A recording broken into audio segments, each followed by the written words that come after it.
Hi there, my name is Daryl Batania and I'm Manager of Collections at Glenbow. I'm going to talk to you today about a small sampling of objects that all came from a Cutlery family, and they're all part of our current recent acquisitions exhibition. I hope you enjoy your visit.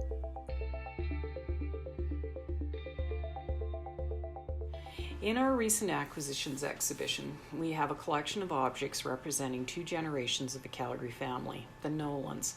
Specifically, Patrick James Paddy Nolan, who immigrated to Calgary from Ireland in 1889 with a law degree from Trinity College, Dublin, and the University of London, and his son Henry Grattan Nolan. It's a small sampling of items collected by two generations over about 70 years.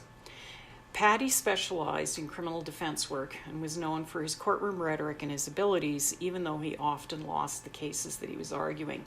He was also involved in amateur theatricals, he played cricket and soccer as well as billiards, and he ran unsuccessfully for political office. He was involved in a myriad of organizations and societies, and he became a popular speaker and was somewhat of an early Calgary character. The pieces I'm going to be talking about, though, mostly belong to Henry and to his daughter Tree. I'm starting with this Mahjong Set, which dates from the 1930s. It was purchased in Calgary by the Nolan family and was used in their home on Royal Avenue. Beginning in the 1920s, the Chinese game Mahjong, with adaptations for North American players, became quite popular in the United States and in Canada. As you can see, the box is rather lovely, and it has drawers and compartments for all the separate pieces used in the game. Tiles of various designs. There are a variety of suits within the game, and each suit has multiple tiles. The board you see sitting beside the box actually slides down in front of the drawers, forming the front of it and stopping the drawers from opening when the box is being transported. And just a bit more about Henry as we look at his Mahjong Set. He was born in 1893. He was awarded a Rhodes Scholarship in 1915, but he enlisted in the Army instead. Following the First World War, he took up his place at Oxford, receiving his law degree in 1921 and returning to Calgary to practice law. During the Second World War, he became a Vice Judge Advocate General with the rank of Brigadier, and from 1945 to 1949, he was a prosecutor before the International Military Tribunal for the Far East at Tokyo. In 1946, he was made a Commander of the Order of the British Empire, and in 1956, he became the first Albertan appointed to the Supreme Court of Canada, although his tenure on the court was relatively short as he passed away in 1957.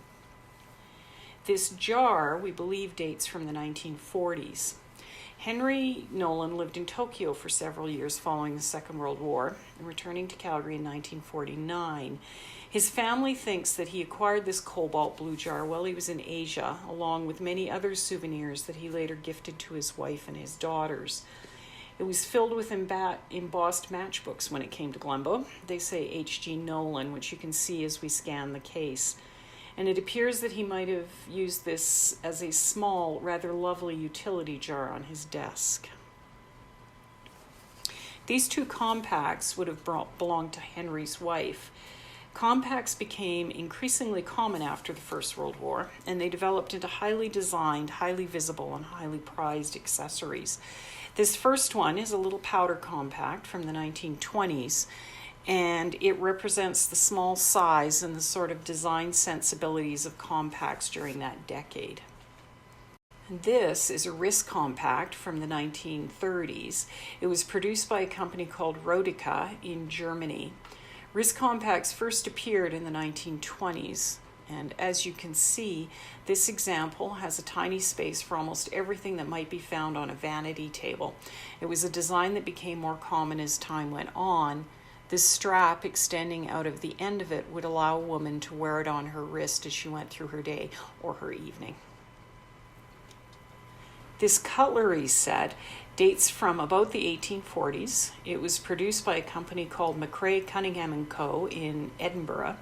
It was a gift for Henry Nolan's daughter Moira Tree Nolan for her first birthday in 1935 from her grandmother Mary Lee Nolan, who was Paddy's widow, and her aunt Flora Lee, who was Mary's sister. Mary and Flora traveled often to Europe, and they purchased this set on a trip to Edinburgh.